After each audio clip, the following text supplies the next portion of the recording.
할렐루야, 할렐루야. 네, 오늘도 말씀을 깨닫는 지혜와 응답받는 기도 요청이 우리 가운데 넘치게 되기를 소망합니다. 서울대학교 심리학과 교수이자 서울대학교 행복연구센터의 센터장으로 계신 최인철 교수님이 쓴 프레임이라는 책에 보면 콜린 웨스트의 동화 핑크대왕 퍼시라는 작품을 소개합니다. 오늘은 이 동화의 내용을 잠깐 전하면서 말씀을 시작하고자 합니다. 퍼시라고 하는 왕이 살고 있었습니다. 이 왕은 무엇을 좋아했느냐 하면 핑크색을 굉장히 좋아했습니다. 광적으로 좋아했습니다. 그래서 퍼시 왕은 자신의 옷을 포함한 모든 소유물이 다 핑크색이기를 원했습니다. 심지어 매일 먹는 음식도 핑크색으로 된 음식만을 먹도록 했습니다. 그런데 퍼시 왕은 이것만으로 만족할 수가 없었다고 합니다. 왜 그랬냐면 성 밖에는 자신이 살고 있는 이 성 안이 아니라 성 밖에는 핑크가 아닌 다른 색들이 수없이 존재하고 있었기 때문이죠. 고민 끝에 퍼시는 백성들의 모든 소유물을 핑크로 바꾸게 하고자 하는 법을 제정하게 됩니다. 왕의 일방적인 이 지시에 일부는 반발도 했지만 백성들은 왕의 명령이었기에 어쩔 수 없이 그들의 옷과 그릇, 가구 그리고 모든 것들을 다 핑크색으로 바꾸게 됩니다. 그런데 퍼시 왕은 여전히 만족을 하지 못합니다. 왜 그랬을까요? 세상에는 아직도 핑크가 아닌 것들이 존재하고 있었기 때문입니다. 그래서 이번에는 나라의 모든 나무와 풀과 꽃, 동물 모든 것들을 다 핑크색으로 염색시키고자 명령을 합니다. 대규모의 군대가 동원되어서 산과 들로 다니면서 모든 사물을 핑크색으로 염색하는 진풍경이 연출되기도 합니다. 심지어 동물들은 갓 태어나자마자 곧바로 핑크색으로 염색을 하기도 합니다. 드디어 세상의 모든 것이 핑크로 변한 듯 보였습니다. 그러나 단 한 곳 변하지 않은 곳이 있었습니다. 그곳이 어디였냐 하면 바로 하늘이었습니다. 핑크로 바꾸지 못하는 곳이 바로 하늘이었다는 것입니다. 제 아무리 무소불위의 권력을 가진 왕이라도 하늘을 핑크로 바꾸는 것은 불가능한 일이었습니다. 며칠을 전전긍긍하며 어떻게 하면 이 하늘조차도 핑크색으로 바꿀 수 있을까 이 왕이 고민을 합니다. 그래도 도무지 이 문제의 답을 찾을 수가 없어서 자신의 스승에게 방법을 찾아오라고 명령을 합니다.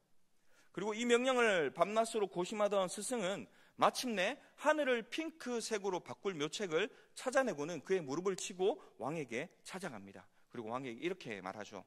왕이시여, 이미 하늘을 핑크색으로 바꾸어 놓았으니 준비한 이 안경을 끼고 하늘을 한번 보십시오라고 이야기를 합니다.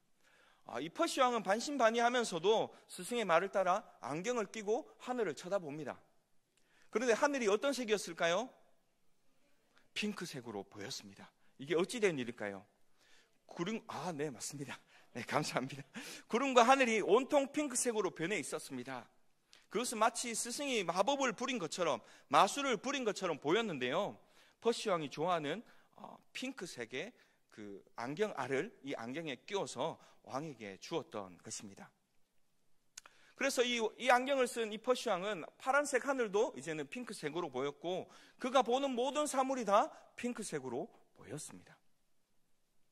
그날 이후에 퍼시 왕은 매일 핑크 안경을 쓰고는 행복한 나날을 보냈다고 합니다. 그리고 백성들은 더 이상 핑크색 옷을 입지 않아도 되었고 동물들도 더 이상 핑크색으로 염색하지 않아도 되었다고 합니다.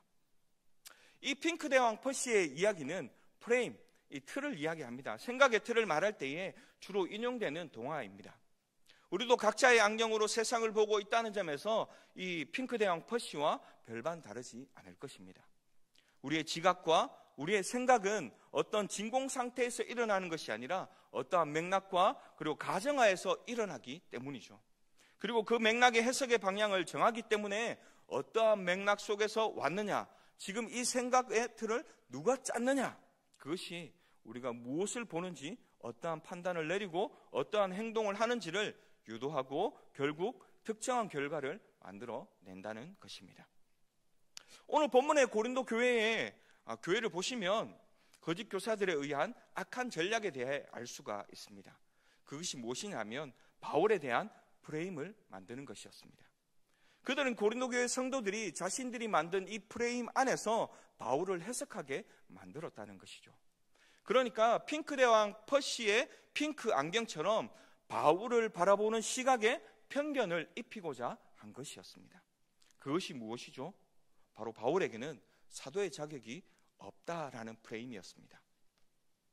그러니까 성도들이 그 안경을 쓰고 이 바울을 바라보니까 바울의 모든 행동과 동기가 전혀 다른 의미로 해석되더라는 것입니다. 심지어 바울이 고린도 교회 성도들에게 부담을 주고 싶지 않아서 자비랑으로 텐트를 만들고 배고픔과 가난을 이기며 힘들게 사역했음에도 불구하고 지금 사울이 사역비를 받지 않는 것은 사도의 자격이 없기 때문이다 라고 해석했다라는 것이죠. 이 모든 것이 거짓 교사들의 프레임 안에 바울을 가두고 있는 것이었습니다. 뿐만 아니라 이 거짓 교사들은 또 어떻습니까? 그들은 그들 스스로에게도 프레임을 씌웠습니다. 어떤 프레임일까요? 바로 광명한 천사 프레임이었습니다. 오늘 본문 다음 장에 나오는 11장 13절과 14절 말씀을 같이 한번 읽어보도록 하겠습니다. 우리 13절과 14절 말씀을 함께 보시겠습니다. 그런 사람들은 거짓 사도요 속이는 일꾼이니 자기를 그리스도의 사도로 가장하는 자들이니라. 이것은 이상한 일이 아니니라. 사탄도 자기를 광명의 천사로 가장하나니. 아멘. 여러분, 사도 바울은요, 사탄도 자신을 빛의 천사로, 광명한 천사로 가장한다고 이야기하고 있습니다. 이것이 무엇을 말합니까? 우리들에게 빛으로 다가오는 것들, 눈부심 속에 가려진 진실을 분별하라고 우리에게 말해주고 있다는 것입니다. 당시의 거짓 교사들은 바울뿐만 아니라 자신들에게도 이 프레임을 씌웠습니다. 그들이 가둔 이 프레임은 사람들을 매혹하기에 충분한 것이었죠. 그들은 말에 능했고요, 유력한 자들의 추천장을 가지고 있었습니다. 그리고 그들은 자기 뿌리에 대해서 말하는 것을 굉장히 좋아했습니다. 그들의 뿌리가 어디입니까? 그들은 히브리인이고 이스라엘의 사람이자 아브라함의 자손이라고 이야기합니다. 또 끊임없이 자기 자신을 추천하고 칭찬했으며 있지도 않은 은사들을 자랑하면서 성도들에게 자신들이 마치 굉장하고 대단한 영적인 지도자인 것처럼 인식되기를 원했고요. 또 그 권위를 세워 나갔던 것입니다. 이처럼 사람들에게는 인정받고자 하는 욕구가 굉장히 많이 있습니다. 저와 여러분도 아마 같은 생각이실 겁니다. 저도 오늘 이 자리에 나와서 여러분에게 말씀을 전하고 있지만 말씀을 전했을 때에 여러분이 은혜를 참 많이 받았으면 좋겠고 또 은혜 받고 은혜 받았습니다라고 이야기해 주는 것을 굉장한 인정으로 생각하고 또 올라와 있을지도 모르겠습니다. 여러분에게도 그런 생각들이 있지 않습니까? 모든 사람에게는 동일하게 이 인정이라는 욕구를 가지고 있다는 것입니다. 혼자 사는 세상이 아니기 때문에 다들 누군가에게 인정받고 싶어하는 마음은 어떤 사람이든 다 가지고 있을 것입니다.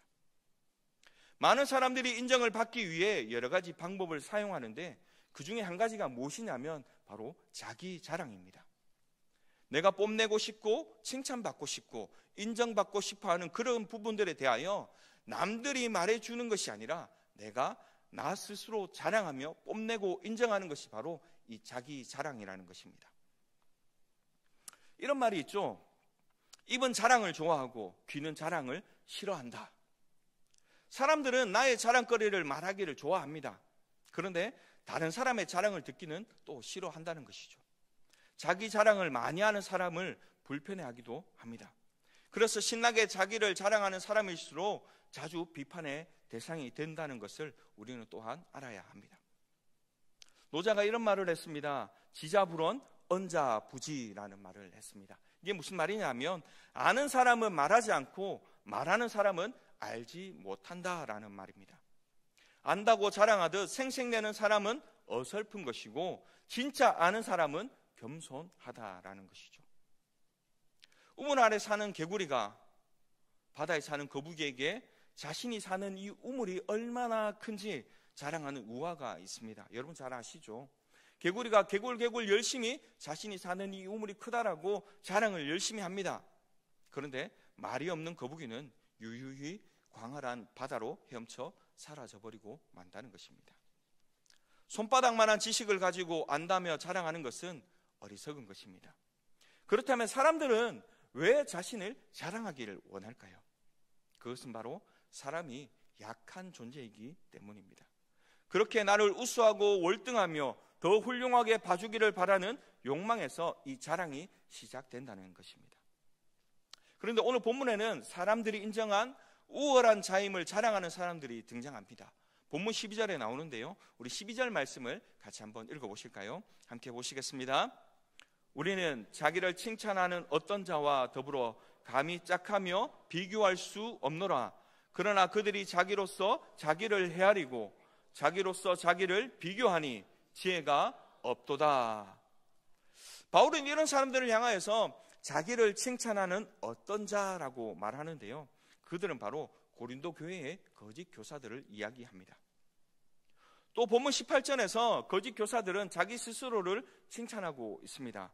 바울은 이런 모습을 향해 12절 하반절에 마지막에 이렇게 이야기하죠. 지혜가 없도다.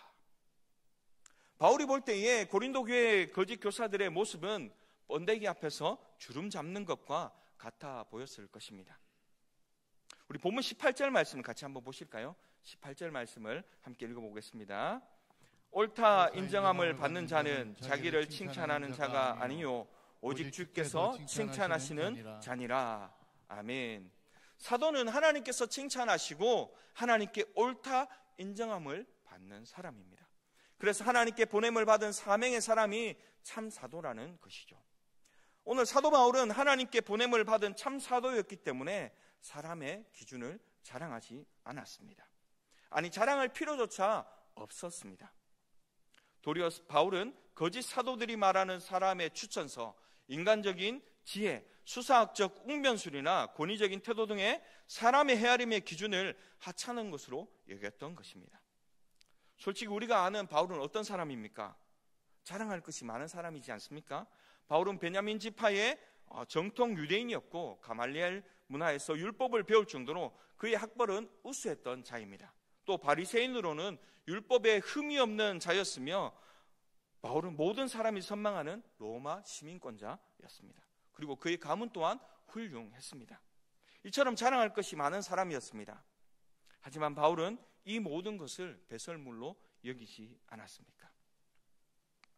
그렇게 바울은 오늘 본문 17절에서 이렇게 말합니다. 우리 17절 말씀도 같이 한번 읽어보실까요? 함께 보시겠습니다. 자랑하는 자는 주 안에서 자랑할지니라. 자, 그렇다면 오늘 본문 17절에서 말하는 주 안에서 자랑한다는 것이 무엇일까요? 오늘 본문 말씀을 통해 바울이 자랑하고자 했던 것이 무엇인지 우리 짧게 세 가지로 한번 살펴보기를 원하는데요. 먼저 주 안에서 자랑해야 할 그리스도인의 자랑, 첫 번째가 무엇이냐면 사명을 자랑해야 한다는 것입니다. 우리 옆 사람과 한번 인사하시겠습니다. 주 안에서 사명을 자랑합시다. 우리 본문 13절 말씀인데요, 제가 읽어드리겠습니다. 그러나 우리는 분수 이상의 자랑을 하지 않고 오직 하나님이 우리에게 나누어 주신 그 범위의 한계를 따라 하노니 곧 너희에게까지 이른 것이라. 아멘. 여기서 범위의 한계란 하나님께서 바울 자신에게 허락하신 선교의 분량 그리고 영역, 길이가 있다는 것을 말해주고 있습니다. 하나님께서 바울에게 허락하신 선교의 분량은 사도행전 9장 15절에 잘 나타나고 있는데요, 제가 한번 읽어드리겠습니다. 주께서 이르시되 가라, 이 사람은 내 이름을 이방인과 임금들과 이스라엘 사람들의 자손들에게 전하기 위하여 택한 나의 그릇이라. 아멘. 하나님께서 바울에게 허락하신 그 범위의 한계는 이방인의 사도였으며 선교사의 사명이었다는 것입니다. 하나님이 허락하신 선교의 사명을 따라 바울은 고린도 교회 성도들에게 이르러 복음을 전했던 것입니다. 바울은 고린도 교회에 복음의 씨앗이 뿌려지고 열매가 굳어진 것은 하나님께서 자신에게 주신 은혜임을 자랑하고 있다라는 것이죠. 바울은 자신의 탁월한 능력을 높이지 않았습니다. 오직 하나님이 자신에게 맡겨주신 사명을 주 안에서 자랑하였다라는 것입니다. 잘되고 좋은 열매가 맺혀지는 것, 그것이 내가 최선을 다해서 열심을 내어서 얻어진 것 같지만 그렇지 않습니다.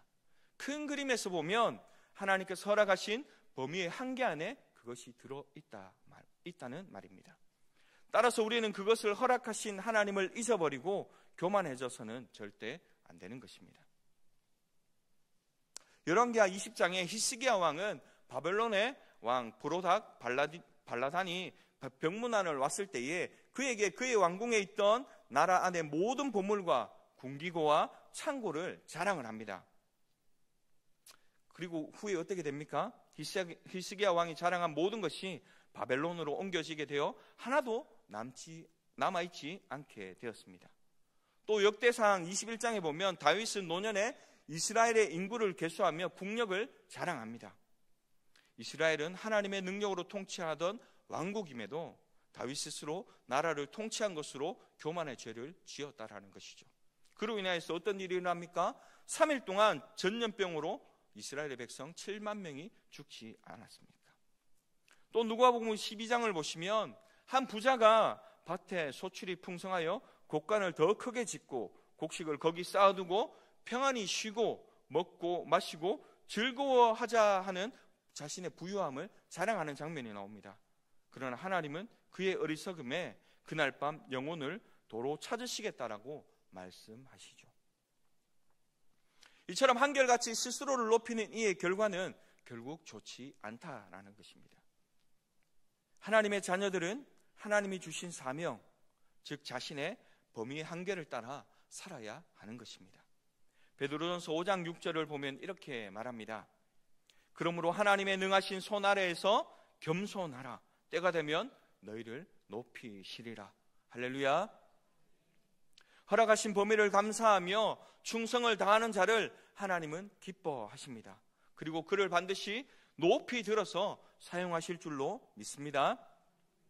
고린도 교회의 거짓 교사들과 같이 자기 자신을 높이는 것이 아니라 바울과 같이 하나님께서 보내신 영역에서 나를 보내신 하나님을 자랑하시는 저와 오늘 이 자리에 함께한 우리 경산교회 모든 성도님들 되시기를 간절히 소망합니다.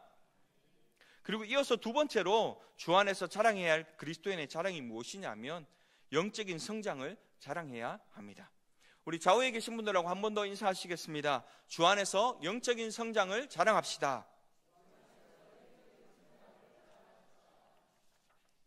오늘 본문 15절의 말씀도 같이 한번 읽어보시겠습니다. 함께 보시겠습니다. 우리는 남의 수고를 가지고 분수 이상의 자랑을 하는 것이 아니라 오직 너희 믿음이 자랄수록 우리의 규범을 따라 너희 가운데서 더욱 풍성하여 지기를 바라노라. 아멘.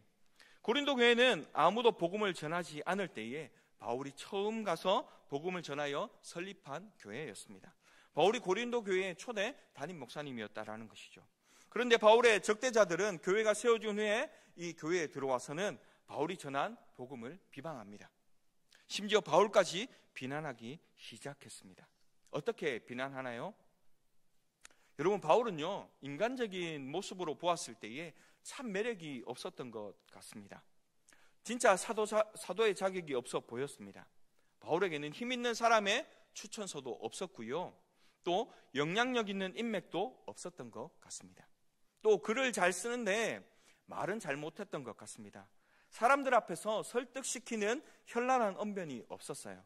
그래서 바울 자신도 자신은 말을 잘 하지 못한다라고 인정합니다. 그리고 죄송하지만 외모도 아니었던 것 같습니다. 기록에 의하면 바울이 대머리에 매부리 코였다라고 말합니다. 그리고 키도 굉장히 작았다라고 기록이 되어 있습니다.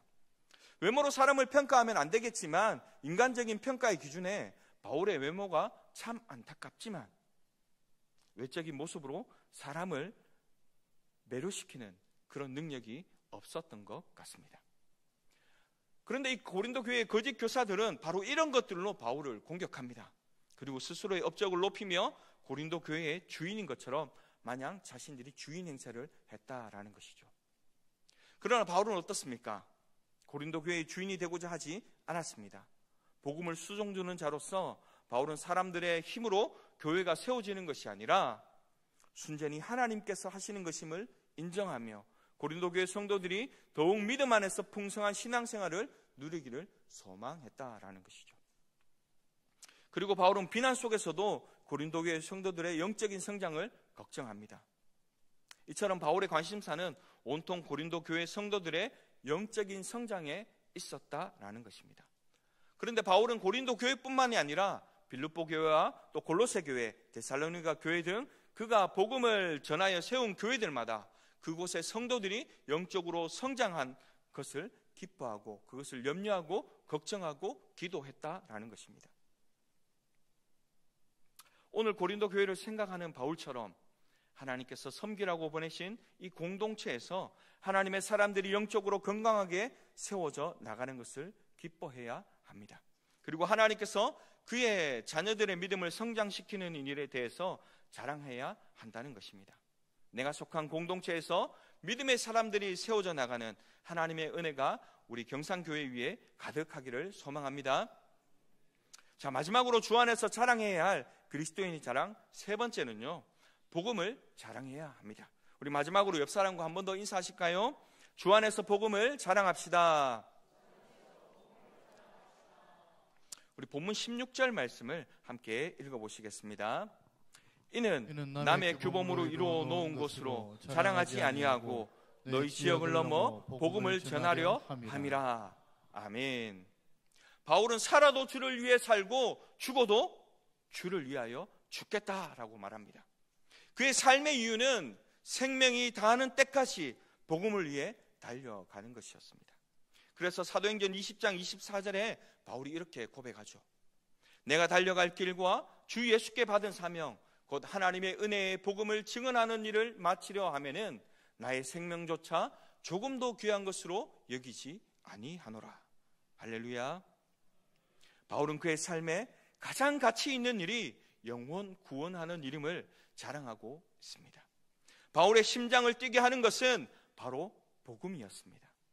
예수님의 다시 오심을 기다리며 예수 그리스도의 십자가의 죽으심과 부활하심을 온 열방에 증거하는 일을 멈추지 않았다라는 것입니다. 그래서 바울은 고린도 교회를 넘어서 로마와 스페인 지역까지 복음을 증거하려고 했던 것입니다. 그것이 바울에게는 삶의 목적이요 이유였던 것입니다. 그런데 우리에게는 오늘을 살아가는 목적이 무엇입니까? 무엇이 우리들의 삶을 이끌어가고 있습니까? 무엇이 우리의 삶에 소망을 주고 있습니까? 한번 생각해 보십시오. 그것이 무엇입니까? 돈인가요? 좋은 직장, 좋은 차, 좋은 집, 높은 명예와 권력, 세상이 말하는 성공, 이런 것들이 우리의 삶의 소망입니까? 그렇지 않습니다. 우리의 유일한 소망은 복음인 줄로 믿습니다. 우리 인생의 모든 문제를 해결하신 예수 그리스도의 십자가만이 우리의 삶의 목적이요 이유인 것입니다. 로마서 1장 16절에 바울이 이렇게 고백합니다. 내가 복음을 부끄러워하지 아니하노라. 우리 각자의 가정과 직장과 삶의 모든 곳에서 비록 내가 가진 것이 없고 세상이 말하는 아무것도 내가 가지지 못했지만 우리가 가진 가장 귀한 것, 복음을 부끄러워 여기지 않고 자랑하는 저와 여러분 될 수 있기를 간절히 소망합니다. 이제 말씀을 맺고자 합니다. 바울은 스스로를 자랑하고 높이는 고린도 교회의 거짓 교사들과 다른 모습을 보여주고 있습니다. 바울은 주 안에서 자랑하라, 자신의 삶에서 일하시고 역사하시는 하나님만을 자랑했다라는 것입니다. 자신에게 주신 하나님의 사명을 자랑했고 자기가 속한 공동체에서 영적 성장을 허락하신 하나님을 기뻐하고 복음을 증거케 하시는 하나님을 자랑했다라는 것입니다. 바울과 같이 나에게 허락된 삶 속에서 하나님을 자랑할 수 있기를 소망합니다. 그리하여 스스로 자신을 높이는 인생이 아니라 하나님께 인정받고 칭찬받으며 하나님께서 높여주시는 저와 오늘 이 자리에 함께한 우리 경상교회 모든 성도님들의 삶이 되시기를 간절히 소망합니다.